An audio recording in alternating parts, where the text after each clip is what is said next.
So my question I have, you talked about one of the components of the four components was a hotel and lodging. Would there need to be a zoning change in your proposal to build that hotel? Right. Yeah. So there would be. So if it's positioned against the back part of the lot, but right now that entire lot is zoned on boardwalk, and on boardwalk does not permit any lodging facilities. Now, it used to actually, the back part of that lot used to be what was called the off boardwalk zone, and it actually did permit low scale lodging. So this would require essentially a use variance at the back end of the lot, but it respects the other aspects of the zoning there in terms of height and other things. So and it would be a zoning, call it variance or change, that's being given for a significant public good, right? Because it enables the rest of the Wonderland Commons to be developed, right? And that's important when you think about zoning changes like that. Because sometimes people will say, well, that's spot zoning, right? Because you're giving one person a different zone than the rest of the adjacent parcels. And that's usually that's usually frowned on by courts unless there's a substantial public benefit conferred, and we would have that in this instance. And the go back ahead, portion of that lot was hospitality zone, wasn't it? I forget exactly what I off believe it was. boardwalk. That Yeah, was because part of the hospitality. yeah, the hospitality zone actually sits right behind it. So so you but the off boardwalk zone, I forget exactly what was contained in that. It was back in like 2013, but it would, I think it would work there. One of the first group of people that we went out to was the Plaza Place group, right? Because they're directly affected by the size and scale and use of the facility that would go there, and they were very comfortable with this. They're like, and I think they're comfortable because they're pragmatic. They're like, we can't say no to everything. Let's try to find an acceptable answer. There's another question that Bill and I have been talking about a lot, and some of the city council have noted this, that the boardwalk right now is getting to feel a little kind of pizza and t-shirt shop. It's it just doesn't it could really use some new capital expenditure. Like if you look at, Playland just got a refresh on the front. It looks great. I was in there the other day. They did a fantastic job. It looks nice and crisp and new. And there's a question about how you encourage economic development on the boardwalk and how you get more money to build some really nice stuff. And this may be the template for that, where you allow people a small zoning variance in the back of a deep lot to put some condos in, right, which are incredibly profitable. Like, if I make only one point in this whole talk, it's that hotels are cuspy and condos are ridiculously profitable right now. If you're wondering why all the hotels are getting torn down and turned into condos, it's like, but that, that template might be a way to say to people, look, I know you all want to like tear down your mini golf courses and put up 20-story towers because you'll make a ton of money, right? But how about we allow you to put a few condos in the back of the lot, as long as you put a whole bunch of money at the front on the boardwalk facing side and use that as a way to really clean up and spruce up the boardwalk. That may be a template that allows, the boardwalk to get a whole bunch of fresh capital infused into it, while at the same time letting some of those landowners make a little bit of money off the current housing market. We're not against that. Yeah. So it sounds very similar to the argument that was made back in the Sal Perillo days in Ocean City, where they were pushing for condos above the retail on Asbury Avenue, and I think the outcome of that was, while it sounds like a great plan to bring more people into the downtown, the problem there is congestion and lack of parking. Right. And if you're familiar with the boardwalk at all, there is really a space issue. There's Absolutely. parking and storage, and bringing in more residential to that boardwalk would aggravate that situation beyond repair. Really, it's already a major problem for the boardwalk folks. But I can't imagine bringing more. No, you're listen. I don't mean to be negative about your. No. The Listen, idea of you're spot seeing on. some refresh on the boardwalk, but Yep. I'm not sure that accomplishing that by bringing in residential is the right way to go. And I think that's a really good thing, that all these things would need to be thought out, right? Which is why the other thing that we've advocated for is for the city to really take a fresh look at its entire master plan, right? Because there's a lot of challenges in the city, like parking, and we have all kinds of density issues, and so we think they need to deal with those issues holistically. The boardwalk needs to be part of that conversation, and I think the only thing we were trying to emphasize, maybe there's a way to use this situation as a template, but maybe not. But the idea of refreshing the boardwalk in some way, shape, or form is probably a good idea. There's a number of people up there who do it. Everybody from the boardwalk does a great job. But just like everything else, getting fresh investment from time to time is a great idea, right? Yeah, no. Getting Go ahead, back Joe. to the neighborhood, Yep. what was there? One of the negatives, right? That with the hotel proposal was traffic and parking. Right. What's the proposal what's your proposal for parking on this property? So for a 250 room hotel, right? I'll do the math real quick, but you'll appreciate this. At the presentation on Saturday, the operator, the head of Flanders, said they track 2.1 cars per room per night, which is a lot. But call it 2 cars, 250 rooms. That's 500 cars. And then you got staff. So you probably need another 100 cars. You need 600 parking spots. And 600 parking spots underneath a hotel, 320, 350 square feet, a car.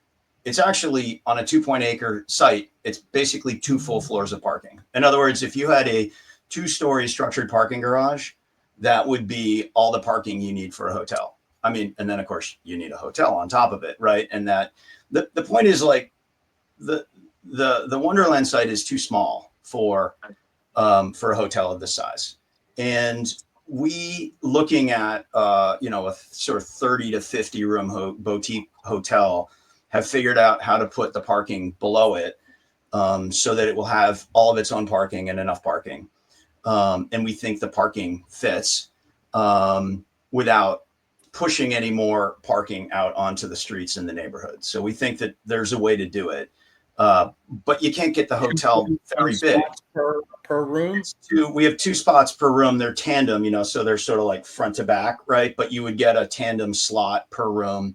And then we had another 10 spots for the staff, right? It's a limited service hotel. And we think that works. And there's enough parking there to be able to have everybody get the parking they need when they stay there. The traffic is also a huge concern. You got to drive by the high school, right? You just don't want that kind of traffic there, and that road's tight. All of this can be addressed with a traffic and parking study that really should be done as any kind of development here. You really need to do a third-party analysis on that, and not having that and approving, a hotel of this size without, among the other things you would typically do, without having done a traffic and parking study is crazy, right? You're asking all the right questions, which is, it's tight, and that neighborhood's super tight on parking. And if you need another, that's part of that parking traffic study is part of what MEDA is going through. Mr. MEDA is going through now. Mm-hmm. Right. And my understanding is it's one of the reasons that it's delayed. He hasn't made his presentation. Right. Personally, my opinion, I don't see the high school as being a a major issue for traffic.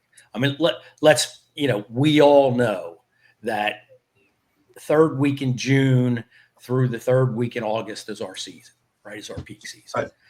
Yeah, we have Memorial Day, and yeah, we have Labor Day, but those weekends the schools are closed anyway. So the peak of the season, the school is by and large closed. Sure. And there's always been traffic. I mean, but again, that's the sort of thing that, before the city would approve anything, they would get a third-party study that would analyze all this, and someone would weigh in on it. How many parking spots do you need? How many can you get on that site? I mean, if you're talking about 500 plus parking spots and an outdoor pool and a Ferris wheel and a carousel, I feel like you're already filled the whole site, and you need a hotel too, right? It's just, you need kind of 6 acres for what's been talked about, and you have a little less than 3. It's just a very small site for what's been proposed. So our thought is like, let's make it more reasonable. Let's make it more manageable. If you make the hotel smaller and you make limited service, it has a much better chance of being economically viable. And you bring in some other stakeholders that will get behind the program and then want to approve the zoning. No, and that area, when you talk about parking, like, yeah, parking is bad. The streets in that area are also very narrow. Outside of 6th Street, which is really that butts up against the high school, those 2 smaller roads that feed into that area, and even 7th Street, I know personally, just bringing my old jalopy of a truck through there can be pretty difficult to navigate, let alone bringing down a delivery truck or something of that size. And you got to remember those big, the big delivery trucks, the big 18-wheelers. They gotta back down those streets, right? I mean, I live on Plymouth, and all day, every morning, we hear the 18-wheelers backing up, down the streets because they can't get down and turn around. So they gotta back down, and you're gonna have, for a big hotel, you're gonna have a lot of deliveries, right? Like nonstop, you're gonna have trucks backing down 6th, and someone has to do the analysis on this, right, and figure out whether that's viable. And I feel with any change there, you're going to have to have this. You're going to have that study, whether it's the hotel or something similar to to your plan. And it may be at a higher volume if there's a hotel. If you're talking about restaurants and linens and trash and all that kind of stuff, but again, for sure, that's the case during the day between 6th and 14th on the boardwalk everywhere. It's trucks navigating those streets is very, very, very difficult. So one of the things and that's kind of a sore point for me when you're talking about adding more residential in terms of condos. I can't fathom that would work. Well, if you look at the different options, right? So, certainly if it was just amusements, that would be the best, right? The question is, how do you make that work economically? And I think that's a challenge there. I think what the lodging does is it brings an economically strong component into that venue.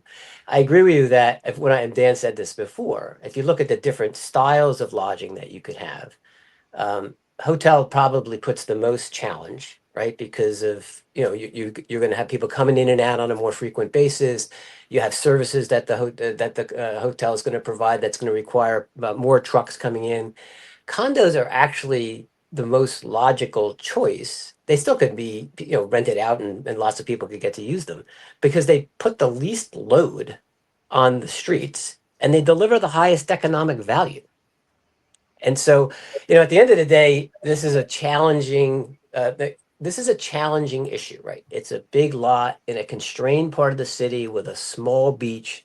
And this is why the conversation that we're having right now is exactly the conversation that should be going on, led by the city. The city should be leading this conversation and figuring out what the city needs, what can that site handle, and who's willing to invest. We've done a lot of the city's work for it. It's happy to do it because I'm very passionate about the city. So we have found investors, we have run economic models, we have created designs, we have created options. But Drew, you're exactly right. There's still a lot of questions, right? And we got to find a good answer to this very strategic lot. It represents, was it 1/8 of the boardwalk? That's what the boardwalk goes from 6th to 14th. You got 8 blocks, right? So it's 1/8 of the boardwalk. This is a Yes. huge. This is a huge strategic issue, and so for there not to have been really good community conversation around this, led by the city, and you could break it down into segments. Like to me, that's a little bit of that's a lack of leadership, right? But it is what it is. And frankly, we jumped into the void to put something out there so people. But we're with you that our plan doesn't answer all the questions either. I think it answers a lot, but there's more to go. Lines of communication has there been any communication with the owner of the property? Yeah, so we've reached out to everybody, right? So we've reached out to Eustace. He and I, we'll text back and forth from time to time, just trying to maintain a good relationship. So we're going to try to we're planning to get together with him. We're just trying to lock down a date because we have some information that would be useful to him, and it's not exactly the type of thing that we would put out in the public domain yet. We will eventually. We've reached out to everybody in the city. I mean, not everybody in the city, but we've spoken to everybody on city council a number of times. We've reached out to the mayor to try to gather information. So again, we were trying to fill this void of the lack of conversation and hopefully what we did on Saturday. And I really do appreciate you guys having us on because this is what we need to be doing. We need to be talking about that. To stay with the conversation or communication with Mr. Rita, what kind of feedback? So we have not met with him yet on this plan. So we need to do that.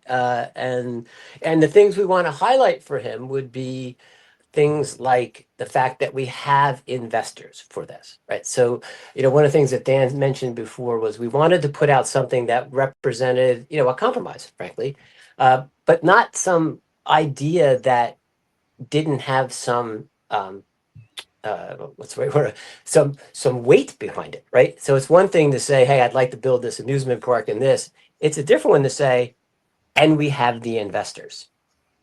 That's a different story. And one of the questions that we've gotten, I think you've seen it on Facebook, and we do look there because I think it's important for us to respond to that. Is people say, well, must not be investor because no one knows who they are, right? So we do have investors, and the investor for the digital entertainment piece is happy to come on your guys' show. He is very enthusiastic to talk about the future of amusements. He's a local guy, so I can hook you guys up. I think it's a great because I think you guys have a good platform for him to be able to talk about his vision for that. So if you're happy to do that, I can hook you guys up with him. I think it would be a good investment anywhere on the boardwalk, even if it doesn't take place within the footprint of Wonderland. Sure. I think something like that would be beneficial anywhere, just to, like you said, fill that void of that 14 to 20-year-old range. I mentioned it to, I have a son who's in that range, and I mentioned it to him, and he was like, I'm there. and truth told, I would be there too. I was just going to say, guys, let's be honest here. I'm going to be there. Tom lived half his life in Jilly's arcade, so I'm not sure his son will be the bigger draw. I used to go there after my night shifts at Angelo's in Atlantic City at like 2 a.m. with all my quarters and just play for a couple hours and unwind. Yeah, it's fun. So I'd be happy to have them on and let them hear about their vision and, fingers crossed, be able to bring it to somewhere on the boardwalk, just to have something, like you said, some new capital investment on the boards is never a bad thing. and something that's a little bit different that could even be year round, Right. you know, is great too. Right. So- That was another one of the things that we got when we were doing our work on gathering data was providing something year round for the local community, right? Because those offerings in town have been shrinking over the last couple of years, and trying to change that tide around and push it the other way. This could help. So do you think you'll be able to lock down a date before Mr. Mita proposes to the city? Yeah. We're ready to go, and it's just a question. I appreciate that, he's busy, and we're busy too. But we've thrown out a couple dates, and we will, from our side, happy to get together with him. We've made an offer. He's interested. We just got to find the right time. Cool. See if I have any other real questions here. You guys have done a lot. I do think we should swing back for 1 second, just talk Sure. about the financial viability, right? Good call. It's worth spending a minute just on a really big hotel. And I wrote an article in a local paper a couple months ago about, whether the 250 room hotel is even viable. I don't think it is. Just having run the numbers over and over and over, you end up having to charge $500 a night as your average room rate and be full 70% of the year. And, I don't think that's realistic. It is in July, right? Sure. But you got to do that all year. And I also think it will be extremely difficult to get, equity, but also debt financing to get a construction loan for a new construction, massive hotel that is basically going to be without amenities that would, try and compete with Atlantic City without any of the amenities that Atlantic City has. And it's essentially a spec built hotel. It doesn't have a flag. It doesn't have a brand. It's not a Hilton. It's not a Marriott. So it won't be able to use the rewards points that typically drive resort hotels where, a business traveler builds up all of their Hilton points and then they take their wife to the shore and use the points there, for a trip to the beach. And so there's just a lot of reasons why it's a very, very difficult deal to get financed. It's so difficult. I would argue, though, not to interrupt, but I would argue he's already shown his success in other shore towns. Well, so interesting. He's had some success taking other properties and renovating them and rehabilitating them and bringing them back online under his brand. I don't know that he's done that with a new construction project, which is a different animal altogether. It's just a very different thing. I don't know that he's actually built anything this big before. And again, I haven't met the man, so I can only see what I can see on the web. But this is a very big construction project. This is not stick built. You're pouring concrete. It's a very different animal, right? And it's a very, very big project. I think this would be twice the size of anything else he has, right? I wasn't arguing the construction, but you were making the point that the Marriotts and the Hyatts of the world have success because of brand name. I don't think that we can argue that the Icona resorts have success. Yeah, I don't mean this in a bad way. I don't know that they're profitable, right? I don't know that they're not profitable. I mean, I know they're still open, so that says something, right? For sure, hotels in general on the Jersey Shore are struggling. They're closing faster than they're opening. I haven't been able to find another new construction 200 plus room hotel that was built in the last 10 or 15 years. The only one that comes to mind is the Revel in Atlantic City, and that one went under twice. So I don't, just as like a precedent, say like, well, come on, guys, these kinds of hotels are opening up all the way down the shore. Like this stuff's getting built and it's doing gangbusters and people love this product. I don't think that there are comps out there that we can point to. And look, the worst thing that could happen here is that this hotel gets built and it fails and it goes dark, right? That would be worse than having an empty Wonderland. Would be having a giant building that is dark. That it would just be terrible. And you'd really struggle to repurpose you'd probably have to turn it into condos, right? And maybe the plan all along. I don't know, but you'd end up going down that road.